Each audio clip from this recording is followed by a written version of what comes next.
అందరికీ నమస్తే. నేను మీ సైదులు. ఈఎస్ఎం 1 టీవీ మంది ముచ్చట్లకు స్వాగతం.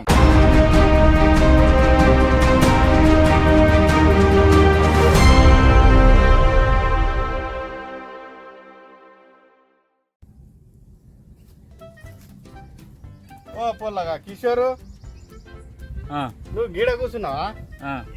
నీతో పని పడే నేను మీ ఇంటికి వేస్తాను కాదు. ఏం పని? ఏం లేదు కానీ ఏమున్నది పేపర్లా? పేపర్లనా? ఆశలో జలసమాధి. ఢిల్లీలోని రావుస్ ఐఏఎస్ కోచింగ్ సెంటర్ బేస్మెంట్లోకి భారీగా పోటెత్తిన వరద నీరు. పార్కింగ్, స్టోర్ రూమ్గా వాడాల్సిన చోట లైబ్రరీ. ఘటనలో 3 సివిల్స్ అభ్యర్థుల మృతి. అంటే అయ్యే కలెక్టర్ చదివేటోళ్ళ? కలెక్టర్ టీవీలో చూసినా నేను. ఇగో మా మనవడు కూడా అయ్యో అని బాధపడతాను టీవీలో చూసిన. అయినా కూడా ఈ ఆఫీసర్లు అంటే చదువుకునేదంటే ఒక గ్రంథాలయం లెక్క. అంటే వీళ్ళకు కలెక్టర్లు అయ్యేటోళ్లకు అక్కడ చదువులు చెప్తారట కదా, కోచింగ్ సెంటర్. అంటే పాపం కలెక్టర్లు అయ్యి మంచిగా నౌకర్లు చేయాల్సిన వాళ్ళు వీళ్ళు అధికారులు అయినా ఎట్లెట్లా పర్మిషన్ ఇచ్చినట్టు? అంతా లంచగొండితనం చేయవచ్చి ఎక్కడ పడితే అక్కడ అసలు పర్మిషన్లు లేని కాడ పర్మిషన్లు ఇస్తాను. అదే అంటే చెల్లారంటే కింద కార్లు ఇట్లా దానికంటే ఇంకా కిందికి ఉంటది. అందులోకి వచ్చిన వాళ్ళు కార్లు మోటార్ సైకిల్ పెట్టుకునే బిల్డింగులా వీళ్ళకి చదువుకుంటానికి ఇంకా కిందికి ఇచ్చిండ్రు. కిందికి ఇచ్చేసరికి అక్కడ వాన పడ్డది కదా, వర్షం పడితే ఆకస్మికంగా వరదలు వచ్చినాయి. వరద వస్తే అందులోకి నీళ్లు పోయినాయి. నీళ్లు పోయేసరికి ఇక ఆ లోపలికి మొత్తం నీళ్లు పోయేసరికి వాళ్ళు చదువుకున్నట్టు అలా మునిగిపోయిండ్రు. అలా 3 చచ్చిపోయిండ్రు. అయ్యో పాపం. 3 చచ్చిపోయిన వాళ్ళు దాంట్లో బీహార్కు చెందిన అటువంటి ఒక ఆమె, మన తెలంగాణకు సంబంధించినటువంటి అమ్మాయి ఉన్నది ఇంట్లో, తానియా సోని ఈ అమ్మాయి పేరు. మన తెలంగాణ బిడ్డ. ఎంత విలవిల దండలాడచ్చు పాపం. పానం దొంగపాడు కానీ అమ్ముడుతానే ఎవరు పొలగా. ఇంకేమున్నాయి చదువు? ఇంకా వింటావా? సరే, గిటు తిప్పరా అది గిటు గ్లవల పడుతుంది. ఎవరు ఈయన?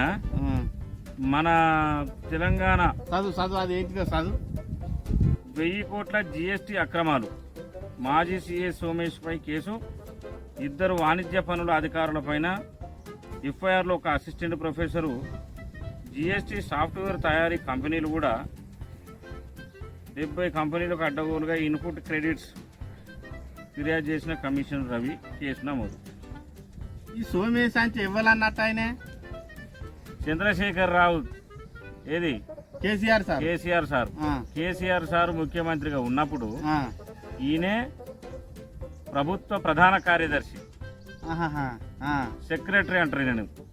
అరే నీకు గమ్మతేందో కానీ కేసీఆర్ సార్ దిగిపోయినాక అందరూ ఒక్కొక్కరు జైలుకే పోతారు కదా. అదేదో ఒకళ్ళ ఫోన్లో వెళ్ళినందుకు కొంతమంది పోయిన్లు.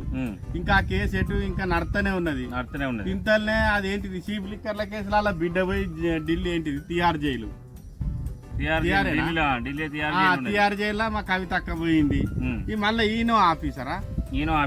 నాకు తెలియక అడుగుతా గానీ అక్కడ వీళ్ళు ఈ ఆఫీసర్లు అయినా వీళ్ళందరూ అయినా పెద్ద సారి చెప్పిన ముఖ్యమంత్రి చెప్పినట్టే వినాలి కదా. అంతే కదా. ఈ సపరేట్ ఆయననే తోచి అయిపోతుంది కదా లోపల. మీ సార్ ఏమన్నాడు తెలుసా? ఆయనకు తెలియ. ఇప్పుడు కేసీఆర్ సార్కు తెలియకుండానే ఇదంతా జరిగిందంటవా? నేను ముఖ్యమంత్రిని అనుకుందాం. నువ్వు ఇప్పుడు ఇదేంటి ముఖ్య కార్యదర్శి అంటే ఇప్పుడు నువ్వు నేను చెప్పినట్టు చేయాలి కదా. నువ్వు చేయాలి. నేను చెప్తేనే నువ్వు చేసినట్టు కదా. అంతే కదా. మరి బుడ్డోళ్ళని తీసుకోలే బదులు సపరేక ఈ ముఖ్యమంత్రి స్థానంలో ఉన్న కేసీఆర్ తీసుకుపోయి లోపలెత్తే అన్ని బయటపడతాయి కదా. బయటపడతాయి. సార్ సావతి చెప్పినట్టే. అంతేనా? కుక్క తోక నూపాలి కానీ తోక కుక్క నూపుతుంది అన్నాడు సార్. ఆ పద్ధతిలో అయితే అంతా. అంతేనా? అంతే కదా. ఇంకెంతమంది పోతారో ఇంకా ఆఫీసర్లు. వీళ్ళకైనా బుద్ధి ఉండాలి. ఈ రాజకీయ నాయకులు 5 ఏళ్ళు ఉంటారు, మహా అంటే 10 ఏళ్ళు ఉంటారు, మహా అంటే 15 ఏళ్ళు ఉంటారు. అసలు మేము నౌకర్లు చేస్తున్నాం కదా. కట్టపడి మా అవ్వయ్యలు చదివితే ఈ నౌకర్లు వచ్చినాయి. ఈ రాజకీయ నాయకుల ముచ్చట్లు ఇని మేము తప్పులు ఎందుకు చేయాలని ఆలోచన రావాలి. అంతే కదా. ఎందుకట రాజశేఖర్ సార్ ఉన్నప్పుడు కూడా గిట్టనే ఓబులాపురం గనుల మీద ఓబులాపురం గనులకు సంబంధించి పర్మిషన్ ఇచ్చిందని శ్రీలక్ష్మి. మొన్న గమ్మత్ ఎరికేనా? ఆంధ్రప్రదేశ్ లో చంద్రబాబు ముఖ్యమంత్రి అయింది కదా.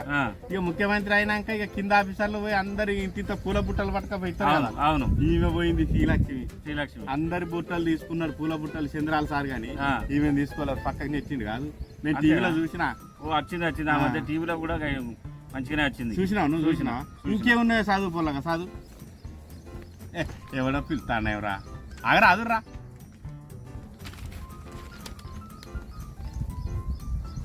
ఇగో చదువు ఏజెంట్ మోసం, గల్ఫ్లో నరకం, కాలు విరిగినా యజమాని కనికరించలే, కొట్టి మరీ పని చేయించుకున్నారు.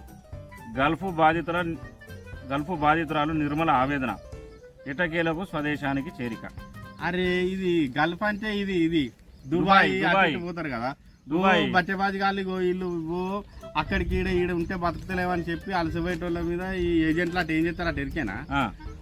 మీకు ఇక్కడ ఏసీ రూమ్ లా మంచిగా పెట్రోల్ బంకుల లండ్లీలో పని పెట్టిస్తామని అడిగి పోయినాక 7 రోజులలో ఒంటెలు కాసుడాట, గొర్రెలను కాసుడాట, అసలు అక్కడ ఏముండదట. ఇక 7 ఇక వీళ్ళని తీసుకుపోయి అడిగితే వాడు సావని బతుకని ఏమన్నా కానీ ఇక.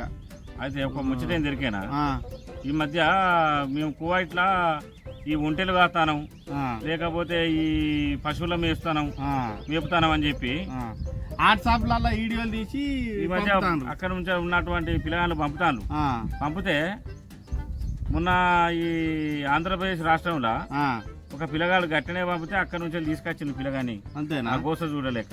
అయితే ఇది ఒకటి మన తెలంగాణ గవర్నమెంట్ ఒక చిన్నది పొల్లగా నేను విన్నా. ఏంటిది అది?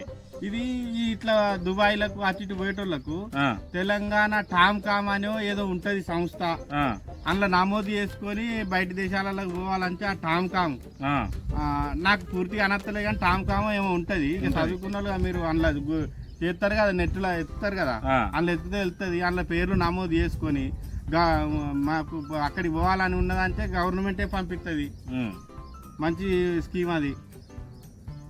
అట్లనే గవర్నమెంట్ కు సంబంధించినటువంటి ఏజెంట్ల ద్వారానన్నా లేకపోతే గవర్నమెంట్ పెట్టినటువంటి పద్ధతుల ద్వారానే పోవాలి. అంతే అంతే అంతే. ఇబ్బంది పడితే వాళ్ళని ఏజెంట్ నమ్ముకుంటే ఈ గోస అవుతుంది. ఇంకా చదువు ఇంకేమున్నాయి?